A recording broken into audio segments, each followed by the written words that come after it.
আমাদের কুষ্টিয়া মিলে ৫-৬টা জেলা দিয়ে একটা বিভাগ ঘোষণা করা হোক। আমাদের নেই এলাকাতে যে সমস্ত বিষয়গুলো নিয়ে এখন তোলপাড়, এলাকায় যাওয়া যায় না। এই সময় চাইলে মানুষ তো অসুস্থ হয়ে মরবে। আমি বারবার যাই, কিন্তু বিরোধী দলে থাকার কারণে মনে হয় ওনারা গুরুত্ব দিতে চান না, খালি ঘোরাতে থাকেন। মাননীয় স্পিকার, আপনাকে ধন্যবাদ। আমরা সেই সংসদের প্রথম দিন থেকে আরম্ভ করে আজকের এই দিন পর্যন্ত প্রত্যেকের মুখেই একই কথা শুনছি যে আমাদের নেই। এই বিষয়টা সামনে যেন আর আমরা নিয়ে আসতে না হয়, এজন্য আমি কিছু প্রস্তাবনা এই মহান সংসদের মাধ্যমে যারা দায়িত্বে আছে তাদের দৃষ্টি আকর্ষণ করছি। বাংলাদেশ সহ বিশ্বের বিভিন্ন দেশ ভ্রমণ করার মাধ্যমে আমি যেগুলো পেয়েছি, বিশেষ করে মালয়েশিয়া, আমরা একটা তথ্য ওখানে জানি যে ২০-২২ বছর আগেও তারা আমাদের নিচে ছিল, তো তারা আজকে দাঁড়িয়ে গেছে বিশ্বের বুকে যে সমস্ত বিষয়গুলো সামনে নিয়ে আসার কারণে। আমি কয়েকটা বিষয় সেখান থেকে পেয়েছি। তার এক নম্বরে তাদের যে সমস্ত জমি জায়গাগুলো আছে, এই বিশাল ল্যান্ডগুলো তারা বিশেষ করে চায়নাকে, তুরস্ককে এবং অন্যান্য আশপাশে যে সমস্ত উন্নত দেশ আছে তাদেরকে আহ্বান জানিয়েছে যে আমাদের এই জায়গাগুলো ব্যবহার করেন, আর আমাদের বেকার যে মানুষগুলো আছে এগুলো কাজে লাগান।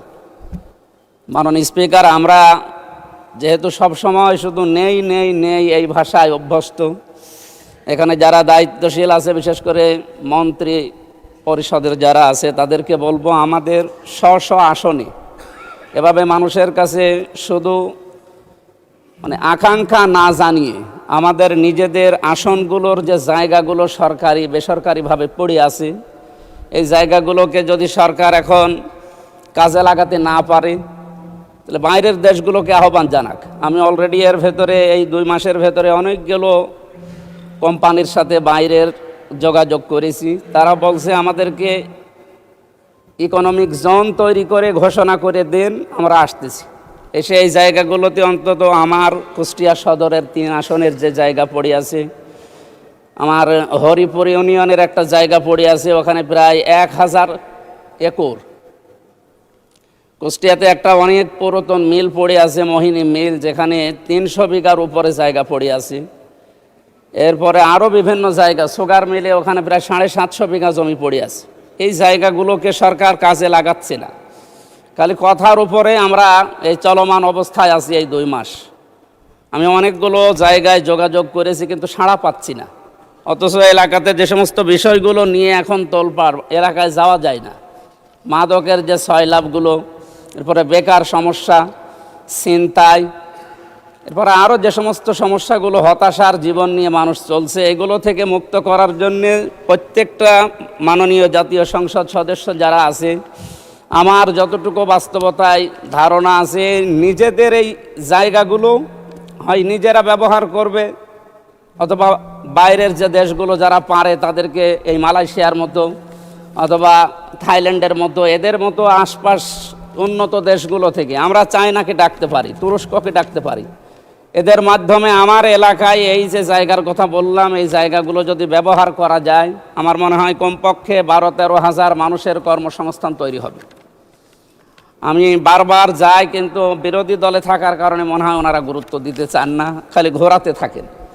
আমার কুষ্টিয়াতে সবচাইতে ৭,৫০০, আমি কিছুদিন আগে বলেছিলাম এখানে ৭৫০ কোটি টাকার একটা প্রজেক্ট।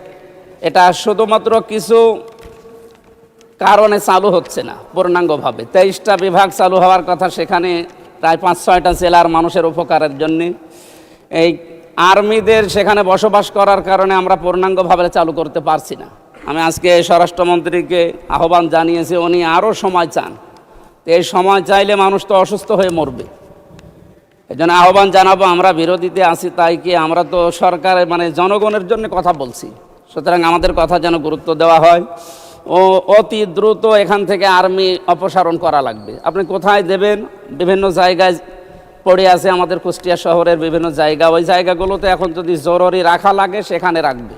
এই জায়গাটা পরিষ্কার না করা হলে আমাদের সেবা ব্যাহত হচ্ছে এবং বিভাগগুলো খোলা যাচ্ছে না। আমরা কালকেও কুষ্টিয়া থেকে আসলাম এই কথাগুলো জানার পর। আমাদের এলাকায় যেহেতু জাতীয় নেতা এর আগে যারা ছিল তারা এভাবে হয়তো উদ্যোগ নেয়নি। আমাদের একটা পুরাতন জেলা কুষ্টিয়া, সেই 17 বা 19টা জেলার ভেতরে একটা আমাদের প্রাণের দাবি এলাকায় যে 5-6টা জেলা মিলে প্রশাসনিক গতি। ধন্যবাদ মাননীয় সদস্য। Time is up. 1 মিনিট চেয়েছেন, আচ্ছা আপনাকে 1 মিনিটে দেয়া হলো। ধন্যবাদ। প্রশাসনিক গতি কার্যক্রমের গতিশীল করার জন্য আমরা মাননীয় প্রধানমন্ত্রী থাকলে আরও ভালো হতো। আমরা এই হাউসকে আহ্বান জানাচ্ছি আমাদের কুষ্টিয়া মিলে 5-6টা জেলা দিয়ে একটা বিভাগ ঘোষণা করা হোক। এটা আমাদের কুষ্টিয়া এলাকার মানুষের প্রাণের দাবি। এরপরে আমাদের কুষ্টিয়া অঞ্চলের দিয়েছি মন্ত্রণালয়ে যোগাযোগও করছি, আপনার মাধ্যমে আমরা আহ্বান জানাই তারা যেন সাড়া দেয়। এই সাড়ার সর্বাত্মক কামনা করে আপনাকে ধন্যবাদ জানিয়ে, যেহেতু মনোযোগ সহকারে কথাগুলো আপনার শোনেন, এই জন্য ধন্যবাদ জানিয়ে শেষ করছি। আসসালামু আলাইকুম।